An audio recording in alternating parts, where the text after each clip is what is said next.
Alright, got it. Positivity is ROI positive. What contributes to a lack of positivity? Physical distress, eating and sleeping habits, fixing the inner phenomena that make you eat and sleep in a way that brings you out of balance.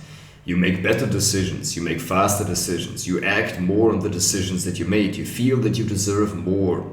It is unlikely that a negative state is being triggered that will energetically sabotage your success. When negativity comes your way, the stronger the positivity habit is and the stronger and longer your streak is, the more resistant are you to negativity from the outside that comes your way by other people. Belief is ROI positive. When you believe, you speak with conviction. You can pump yourself up and transfer the belief to yourself because you have a reference experience of what believing in yourself really feels like. Belief lets you transfer the conviction to your employees so that you will have less fights. Friends, including your spouse, isolation is a depressant. It invariably will lower your mood. As an introvert, you may be enjoying solitude, but isolation means you want contact, but you don't get any. Friends help you hold yourself to a standard. Friends are a sounding board for your ideas. Friends help you stay on course of action with your values. Friends help you action. The most important piece.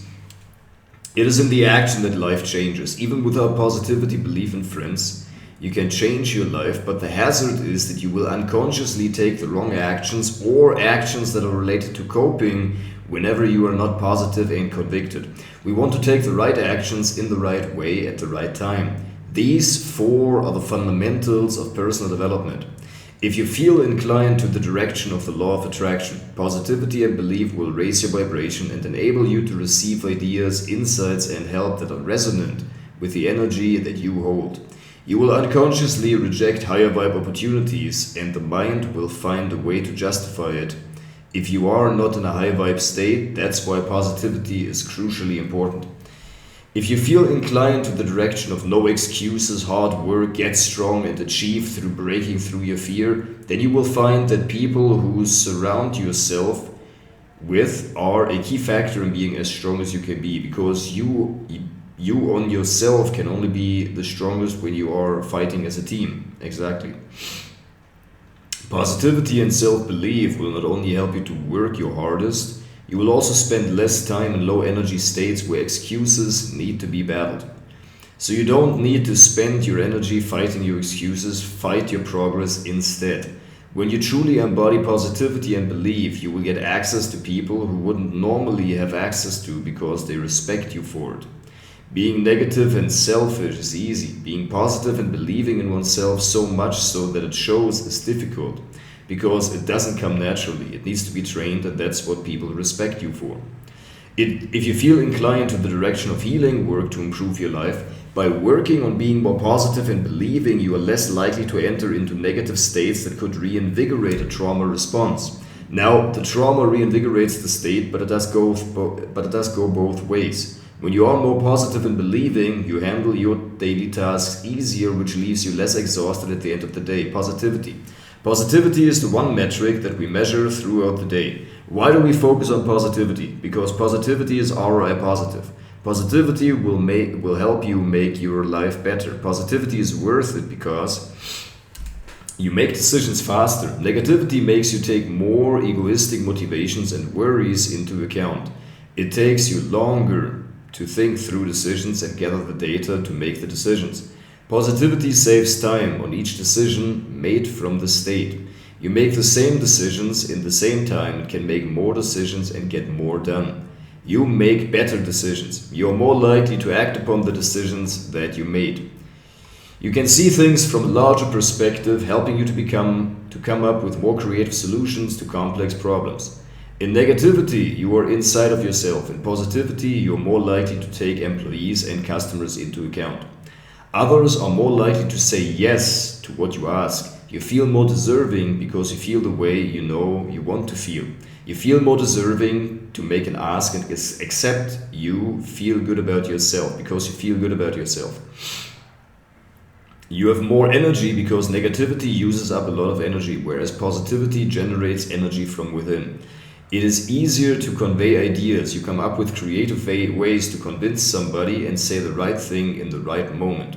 Your voice inflection, facial expressions, body language, words, clothing, pauses are all matched to convey the message, whereas in negativity, since the energy supply is used up for rumination, inside of you, you don't have the energy to place the energy towards positivity. The benefits of positivity. Your entire life integrates. You are in a better mood, your vibration rises, you attract better people because you have a quality that people want for themselves. Negativity is also a state associated with powerlessness, with excuses and with blame. Feeding into this state until it has fully taken over your entire energy will make it more likely that you don't come up with creative solutions and much rather come up with statements or perspectives of powerlessness and lack of resources. Especially in these times where software solutions are abundant and there is a way to solve every existing problem in your life and your business, positivity is key, positivity is king. When you are positive, you come up with more creative solutions to the problems in your life, you are more likely to act upon these solutions.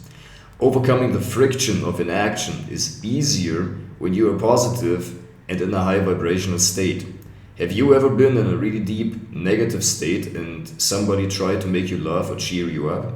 It probably took you a while for you to let go of the resistance to this state. This is because we tend to do only actions that we are consistent with the way that we feel. It is a practice to get over yourself and get out of these negative states quickly and into action-taking mode. When you are positive, you tend to not only find better solutions, but you also open yourself up to a highly vibrational solutions and ideas. Think about that. In a low vibrational state, only low vibrational energies resonate with you. When you are in a low energy state of worthlessness, talking to people, asking for help, abstracting from the people, and seeing in the bigger picture, as well as empathy and seeing things from somebody else's point of view is not easy. Because these actions and mental states are not consistent with a low vibrational state. So you will receive better ideas in this state. You will be more likely to act on these ideas because there's less friction in changing from rumination into action taking.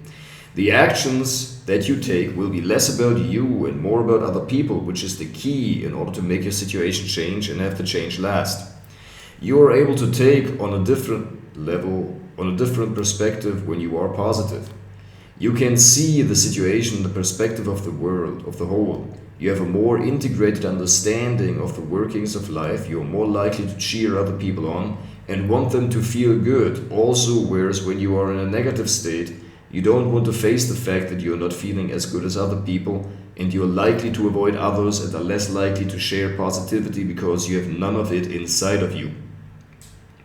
You're going to be more respected when you're positive. People want to feel like you and to be an extension of you and to an extent be like you. This helps in leadership, persuasion and sales and many other areas. You're more likely to attract high quality people as friends who are also positive and who are lifting you up, creating a flywheel spiral that reinforces itself. Because positivity generates energy, more energy shows up when we are positive. When we are positive, we have better communications because we are more likely to see things from somebody else's point of view. When we are negative in turn, we have lower energy altogether. Think of it as a reservoir that is not as full as it could be. When we are negative, we tend to push away the things we really want in our lives because we feel we don't deserve them. When we are negative, we do actions that are not consistent with a high vibrational positive state that made outcomes occur in the past and that have gotten us to where we are, which means oftentimes the negative state makes us prone to taking actions that are pushing all that we have built out of our lives. Friends, it is important to set ourselves up with a social system that we can focus on work instead of being distracted by trying to meet our social needs and the needs of loved ones and connection. Oftentimes, even walks in nature, leisure activities, etc. are for many people a substitute for real connection. So they spend many hours in these leisure activities. So you can think of it as a different phone charging cable. One of those low quality ones that doesn't charge the phone quite as fast. Those low quality ways of getting connection, this is a very good piece of content here, a very good analogy. Thank you very much for that. Those low quality ways of getting connection oftentimes feel empty because we are trying to fill our needs in a way that doesn't actually fill them. but just approximates the feeling of having those needs met. Approximate is a great word. Vocabulary.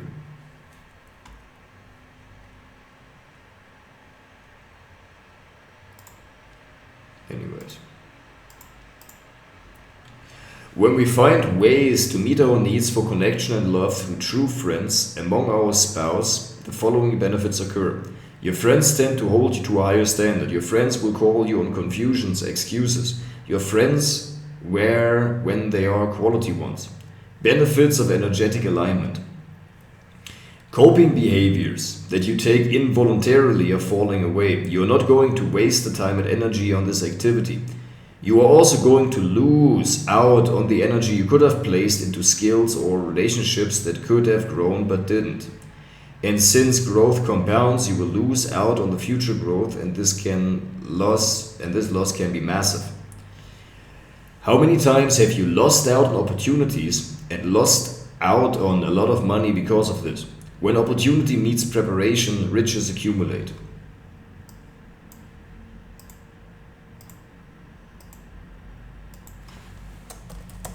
Over time.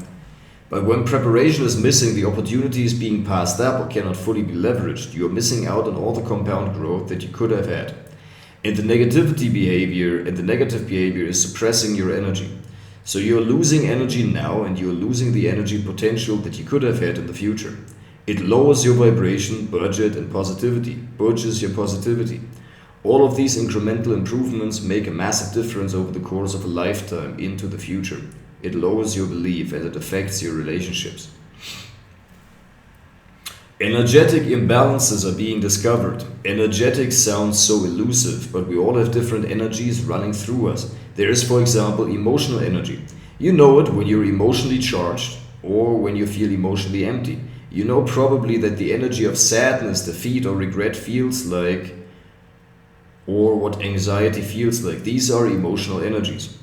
Then there is mental energy. You probably know from a time in your life when you studied for an exam what it feels like to be mentally fatigued at the end of the day. You may be physically tired also, but it can also be that your mental energy is depleted but your body wants to move. Have you had a situation like this in your life? You know that with sexual frustration feels like in sexual exhaustion or satiation when you have had a lot. You know what being physically full of energy feels like as opposed to feeling physically tired. Even if you haven't felt physically full for a long time, you know that it is possible to feel this way because there are people who are full of life and others who are constantly tired. There is also creative energy. When you feel that you are not really creating anything in your work or you do, people might find a creative outlet elsewhere. They can be fixing a car or cooking or something generally known as creative or art. When I say it like that, it makes sense, right? These energies need to be in movement. They need healthy expression, which can also mean transmutation, meaning doing something else with this energy that is good for you. Chopping wood, exercise, singing, even shouting or cleaning up the things that annoy you are good expressions of anger. Sexual energy can be transmuted into creativity or exercise, or making an effort to show love in a non-sexual way. Mental energy can be used to ruminate and beat yourself up or to plan, communicate, and read. These energies need to be in balance. When they are not, we find either another outlet for these energies or they become suppressed and then other kinds of imbalances occur. Resolving the causes for these imbalances is a substantial part of my work. What are these causes?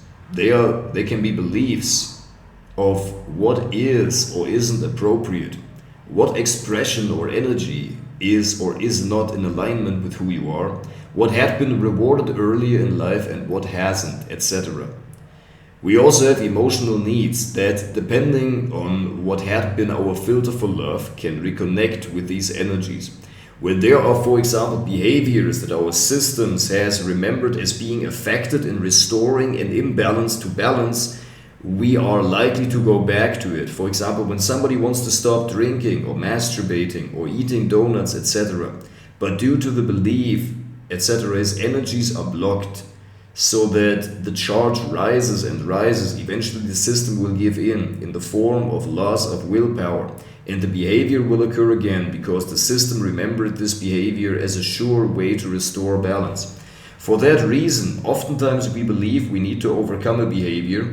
What is often missing in order to sustain the change in behavior is to understand what it serves, psychologically and energetically, and rearrange the life circumstances so that there is no need for the behavior anymore. Then it still will take a conscious decision, because even if a slight emotion comes up that is linked to the behavior, thought will appear that suggests doing the behavior or just one more time, etc. So our mind, when the system is in continuous imbalance, and the imbalance is rising because we don't understand yet what is creating it, our mind will find a way to justify what our system needs. This is also a very important point here. More willpower is not the solution. Using the willpower is necessary, but will only be successful when the behavior is removed as the only way to restore balance or what the imbalance is resolved. This is what I call energetic realignment. We work in the seminar to realign your energies so that all your energies flow into the right actions and directions and that serve the ultimate purpose in life. That doesn't mean that all you do is only one-dimensional work. It can also mean spending these energies in a way that nurtures you and keeps you healthy and in balance. My work is centered around the principle of balance. Balance is not the static state of equilibrium. I understand balance as a pendulum, rather. The lowest point where the pendulum would rest, if it weren't in motion, is the point of equilibrium. But in reality, life is movement. So it is a movement in and out of balance towards the two extreme points. When we go too far out of balance, the invisible forces of life will take us back to balance. These energies will not change. They are part of life. They are part of being human, just like gravity is an invisible force that just gotta learn how to adjust, or else you're gonna get hurt by life. Or else you're going to get hurt by the lack of understanding of how life works. If you haven't built healthy ways to balance these energies, you will invariably be drawn to unhealthy ways. If you haven't found a way to let these energies flow, the activities you want to flow and achieve balance they will go elsewhere to be balanced. And so when that is the case, or harshness towards somebody else who suffers from this is, what is helpful is giving understanding of how these dynamics work and really help in the way that I just explained, balance. My work is centered around the principle of balance. Balance is not the static state of equilibrium. I understand balance as a pendulum. The lowest point where the pendulum would rest if it weren't in motion is the point of equilibrium.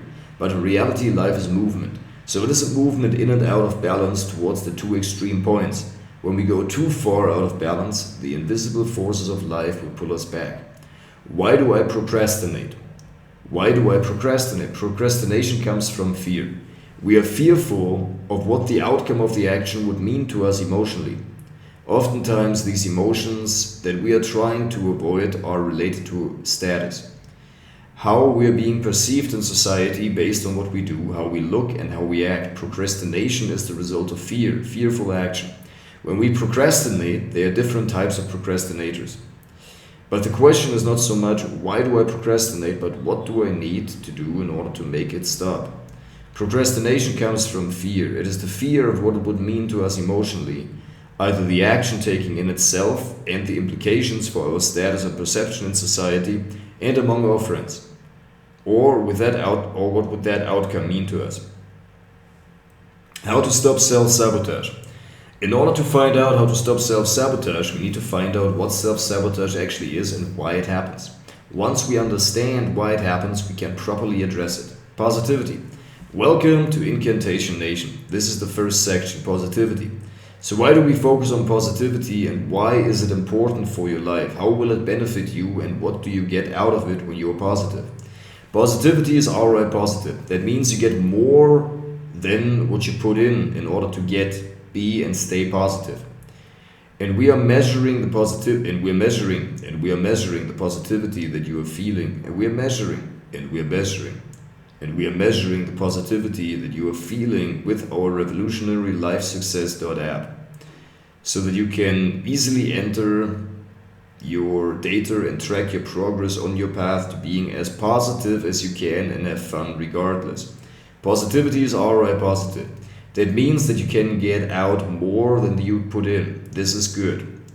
What do you need to put in order to be positive?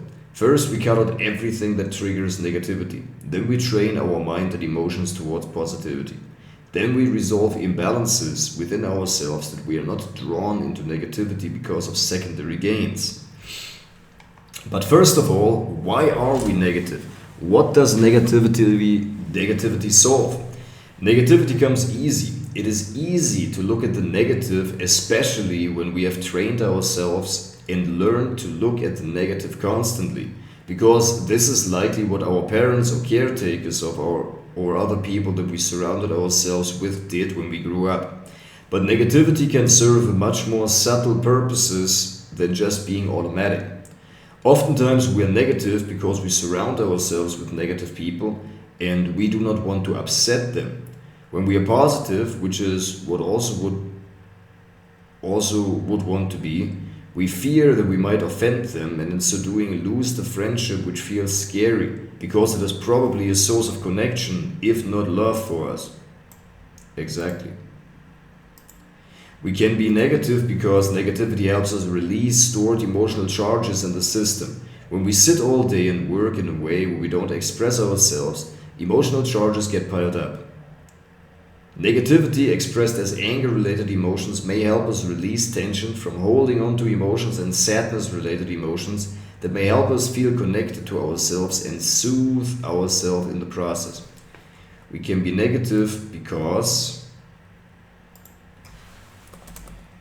it is an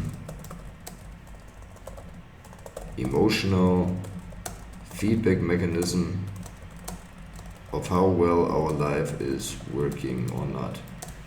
Belief. Self-belief is ROI positive. That means that you get more out than what you put in to develop and maintain the self-belief. It is an emotional state of certainty that A, it is worth it to you, and B, you can do it, C, you can do it additionally to what you are already doing, and nothing in your life is going to be negatively affected.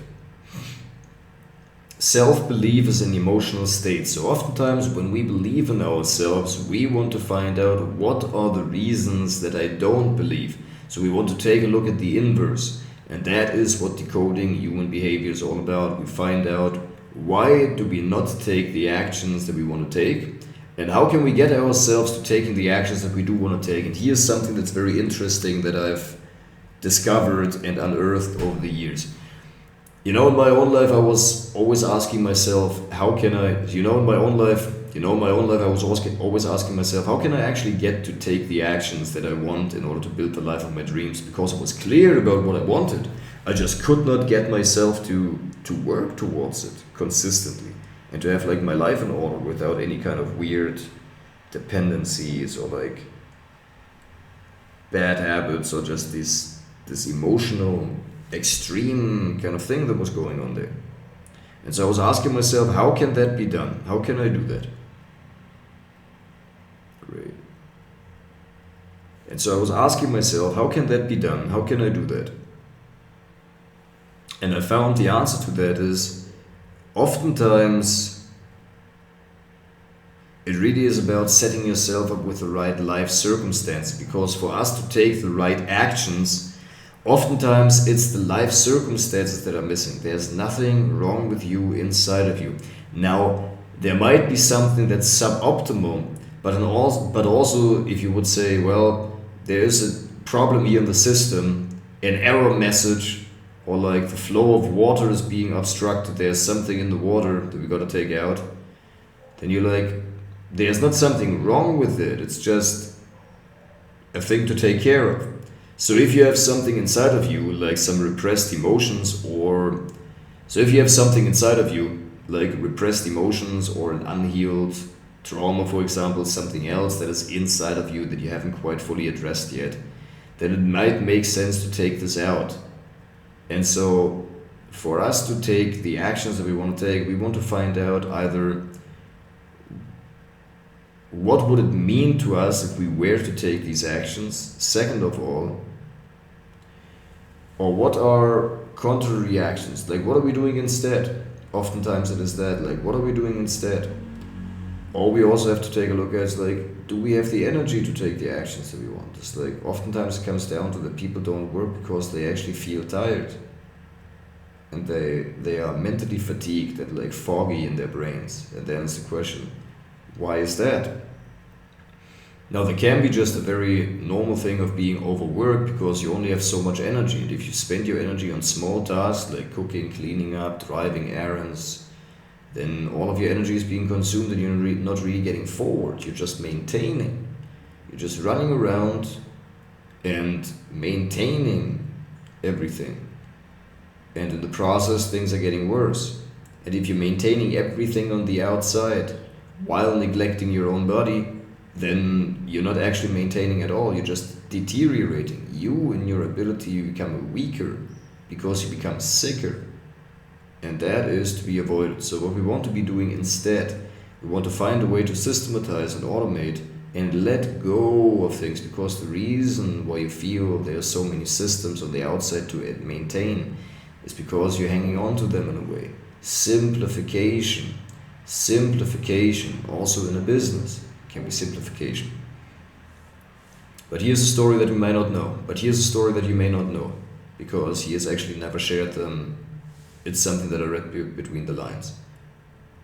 And here's a story that he never told, but he could. And here's a story that he never told, but could. So, and what they did was, they basically streamlined the whole operation to just one photo shooting setup. And then they just rotate the people through. It's like, yes, you want to take some fairy pictures? That's what we're going to do. And we do this in many locations. And they found something that works, that people want. And it's great. Sadly, a lot of people, the vast majority I would say, know the state of being certain about something where they feel competent and know from experience and evidence in the past that they can do that and that they are good to be good at, and they can handle whatever challenge is going to arise and on the path of taking this action. Self-belief is a state of certainty that says, I can do anything that I set my mind to. When we believe in ourselves, we believe that we can do it and that we are good, that we are going to be good at it. Beliefs orient ourselves. Think of it like a preconceived notion about what things mean in the world. A belief can be triggered by sensation. A sensation with evaluation becomes perception. When the sensation is being related to ourselves, then it becomes a perception. Positivity. Self-optimization. So what does self-optimization mean? When you're optimizing yourself, it means that you take what you have and you make the best of it. In these times where time goes fast, we need to be betting on the strength that we already have. I am a master of utilizing RPM and interventions as the tools that I teach my free school community, Self-Optimization Nation. So this is not for people who say, hurrah, COVID is over. This is for people who have an existing work routine and desire to deepen it. What we're going to do, RPM, interventions, accountability. So this is for people who want to seriously level up in 2025. Self-optimization. What is worth optimizing and what are we optimizing for? Breakthrough series articles, second series. I'm not trying to be threatening you, but you're going to help the willing. I'm going to make you do things you don't want to do, face things you don't want to face. Helping a family in crisis transform their life in only 30 days. Ordinary people pushed to extraordinary limits. The ability that we all have to face the most enormous challenge and turn it around. Do I choose Paul, Neil or Andrew as my partner to open a new branch in India? Do I talk to Catherine now or after the holidays? Alright. The happiest day of my life turned into the worst nightmare. I was married to my husband, Frank, and at the end of our reception, there was tragedy. My husband broke his neck in a swimming pool, and people were screaming and I didn't understand what was happening. I told him he couldn't die, we just got married. Then he took off his ring and gave me his ring to hold, and he has not put it back on yet. I was supposed to be newlywed, I was supposed to be, planning my life, we were talking about kids, and now everything is unknown. I really screwed up our marriage. Here is your new wife and you can't feel her when you hold her. What kind of life is this? Confronting real issues. Do not quit on yourself. Topics. Skydiving out of a helicopter. Metaphor for a breakthrough. Time apart assignment, social energy replenishes. A test for Kristen to take care of herself, a test for Frank to become more self-sufficient. Think about it how often we do things similar to the dynamic, just in different degrees of magnitude. New life, new commitment, new marriage commitment. Taking a decisive and unforgettable action. Celebrating life. Here you will have more inspiration to come up with something good when you are in a positive state. Keyword: self-awareness for business leaders. As a business leader, self-awareness is key. In order to develop strong self-awareness, it is crucial to understand what you are aware of. They are trigger points because you need to be aware of those in order to discern what triggers you in a conversation or what is the other person. Here's a clue. What triggers you that you perceive is an immaturity in the other person you always judge within yourself, and that goes both ways. So the first point to be aware of are your trigger points. The psychological points inside of you that you get stuck when somebody tells you something in a conversation that you don't agree with or that you are not happy with. The question has to do with not agree with what the other person says because of what he says or is because of something that is inside of you. The consequences of that are that you not only does the agreement not take place, but you are also being triggered, and the opportunity is to unveil and learn something about yourself here. Unveil is a great word. Trigger points tell you something about your insecurities, your strengths, your disowned parts, your fears, and your desires. When you learn to discern these trigger points, it is important to make yourself aware of those so that you don't fall into the trap of acting out unconsciously. So like a true professional, you're being aware of the trigger points inside of yourself. Get access to my free app, no login or sign up required. Learn how to decode your own behavior and gain access to the things and insights inside of yourself that previously you would have needed to hire a psychologist or psychotherapist for. No technology can help you. Self-awareness helps business leaders immensely. Firstly, with self-awareness you can be aware of what is going on inside of your employees and first as well as in your customers. When you have a clear psychological understanding of who your customer is and what is going on inside of you or customer, you can make a strategic decision and delegate them to a department in different ways as if you didn't have this level of self-awareness. Self-awareness can mean that you are aware of your own motivations. Why do you do what you do? Unless you are aware of these motivations, you won't become aware of your customers' motivations either. It works like that. What you're becoming aware of, psychological phenomena such as motivations, fears, doubts, open questions, etc., they stop blending in with the usual stream of thought that we usually experience. So they stand out. And you need this level of awareness in order to distinguish these phenomena in a client or employee. Only when you can discern them from the usual stream of thought, this is great. This is great content. Self-awareness. Great. Only when you can discern them from the usual stream of thought and emotions that most people just unconsciously experience, you will be able to point them out in employees or customers as well. This is one practical application of self-awareness. Self-awareness also serves that you are aware of your own trigger points as well as insecurities, fears, desires, wants, and unconscious habits that somebody might use in order to influence you in a negotiation. Self-awareness also serves that you are able to prevent happenings that might affect you negatively.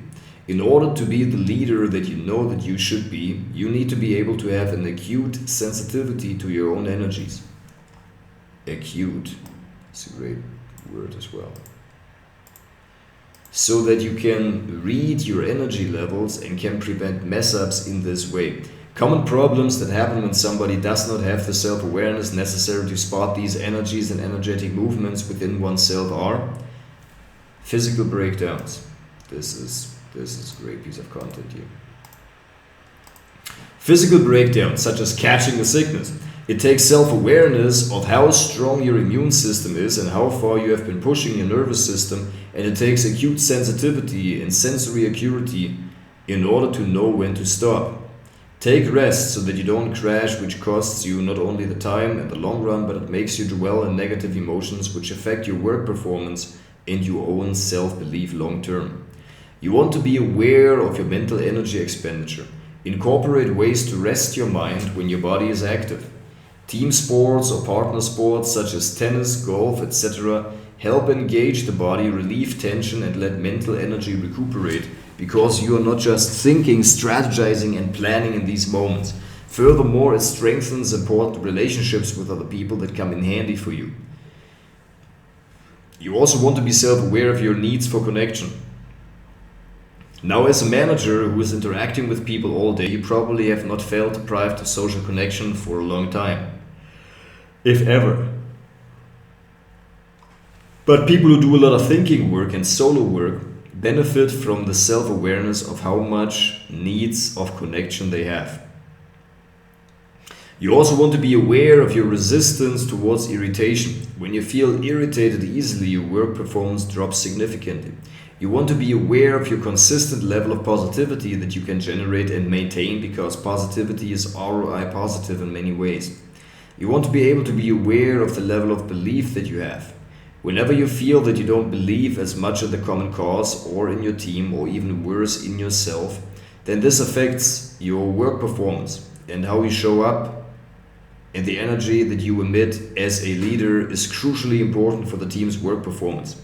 Apart from your energies, you want to become aware of your own psychic wounds so that you can discern them when something triggers you of what it is in yourself that is truly caused by other people. You need to be able to distinguish it if it's a you issue or an employee issue. This is a great piece of content here. Psychic wounds can make receiving and asking, delegating and communicating, having hard conversations that may involve rejection later. It is like you sense an extra weight that what you are carrying on top of the energy expenditure that this situation actually requires. Exactly. So here is what we do mean by decoding human behavior. So in order to get to where we want to be and overcome the shiny object syndrome that we have, in order to be clear and focused on committed and taking care of our actions, getting out of stuck of thinking and endless shiny object syndromes, because frankly, the shiny objects don't help you if you don't take action on them. And here's also the thing, we gotta be okay with saying no. Yes, TikTok Shop is a great opportunity right now, but can you be able to say no to that? Yes, building a SaaS is a great opportunity, but can you say no to that? Is there not something else that you want to do, and then double down on that? Because this is the thing with scarcity. All of a sudden you see opportunities and you think you're not going to get enough, because you have these dreams within yourself that is just a manifestation of the same scarcity mindset of it, where you're living in scarcity so much that then the dream of that feels so much more enticing. This is great.